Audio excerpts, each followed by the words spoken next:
Amorin ထုတ်ခံရမှုကိုခုလိုတုံ့ပြန်ခဲ့ပြီးတော့ပွဲဆူအောင်လုပ်လိုက်တဲ့ကာနာချိုညတဲ့အနေနဲ့နီးပြရူဘင် Amorin ကိုယာရုကနေထုတ်ပယ်လိုက်ပြီးလို့ကြီးညာခဲ့ပြီးနောက်အသေးအကျဝင်ဟောင်း Alexander ကာနာချိုရဲ့လူမှုကွန်ရက်ပေါ်ကလှုပ်ရှားမှုကပရိသတ်တွေကြားမှာအတော်လေးခဲရိုက်သွားခဲ့ရပါတယ်။ Leeds United နဲ့တကိုးစီတေးကြခဲ့တဲ့ပွဲပြီး24နာရီတောင်မပြည့်ခင်မှာပဲအသက်42နှစ်အရွယ် Amorin ကယာရုကနေဖယ်ရှားခံခဲ့ရတာဖြစ်ပြီးတော့ဒါက United အတွက်2013ခုနှစ် Sir Alex Ferguson နိုင်ယူပြီးတဲ့နောက်ပိုင်းမှာရှေ့အောင်မြောက်အမြဲတမ်းနီးပြအပြောင်းလဲဖြစ်ပါတယ်။ညတကပြီးခဲ့တဲ့နေရာဒီမှာပေါင်တန်း200ကျော်အသုံးပြုခဲ့ပေမဲ့ Premier League 10ပွဲမှာ4ပွဲသာနိုင်ရရှိခဲ့တဲ့မှတ်တမ်းစုကြောင့်အခုလိုဆုံးဖြတ်ချက်ထွက်ပေါ်လာတာဖြစ်ပါတယ်။ Amorin နဲ့အဆင်မပြေဖြစ်ခဲ့တဲ့ကစားမတွေထဲမှာလက်ရှိ Chelsea သင်းစီပေါင်တန်း40နဲ့ပြောင်းရွှေ့သွားခဲ့တဲ့ကာနာချိုက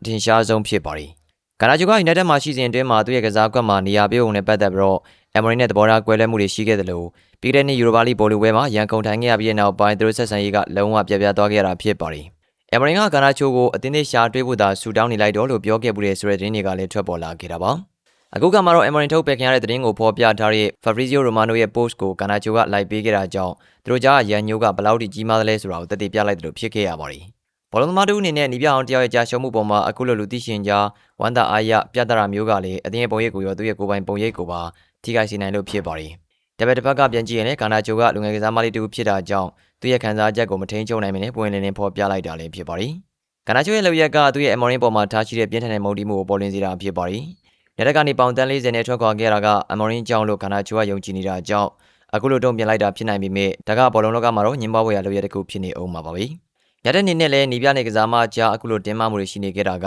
ပြီးခဲ့တဲ့ရာသီမှာအဆင့်15အထိကျဆင်းခဲ့ရတဲ့အကြောင်းရင်းတွေကတစ်ခုဖြစ်နိုင်ပါတယ်။ Y United ပရိသတ်အများစုကတော့ကာနာချိုရဲ့လုပ်ရက်ကအသင်းပေါ်လေးစားမှုမရှိရာရောက်တယ်လို့မြင်မိကြမှာဖြစ်ပါတယ်။ကာနာချိုက United ကနေထွက်ခွာသွားခဲ့ပြီဖြစ်တာကြောင့်အသင်းရဲ့တွင်ကိစ္စနဲ့နီးပြထုတ်ပယ်ခံရမှုပေါ်မှာအခုလိုလူသိရှင်ကြားလောင်ပြောင်တယ်လို့မျိုးတုံ့ပြန်တာက professional မဆန်တဲ့အပြင် United ပရိသတ်ရဲ့စိတ်ဓာတ်ကိုပါထိခိုက်စေနိုင်လို့ပဲဖြစ်ပါတယ်။ဒါကအသင်းမှာသူရှိနေစဉ်တွင်မှာနီးပြနဲ့ဖြစ်ခဲ့တဲ့ပြဿနာတွေကိုပုံကိုရေးရအညိုတေးထားနေစေဖြစ်တယ်ဆိုတာပြသနေတာလည်းဖြစ်ပါတယ်။ညတကပြီးခဲ့တဲ့ရာသီကအမပေးစရာအဆင့်15ထိကျဆင်းခဲ့တဲ့ဆိုပါတဲ့စံချိန်ကိုပြုပြင်ဖို့အတွက်အခုဆိုရင်နီးပြသည့်ရှာဖွေမှုတွေပြန်လည်စတင်နေပြီဖြစ်ပြီးတော့နဘေကျော်နီးပြ20ခန်းထိရေပန်းစားနေတာဖြစ်ပါတယ်။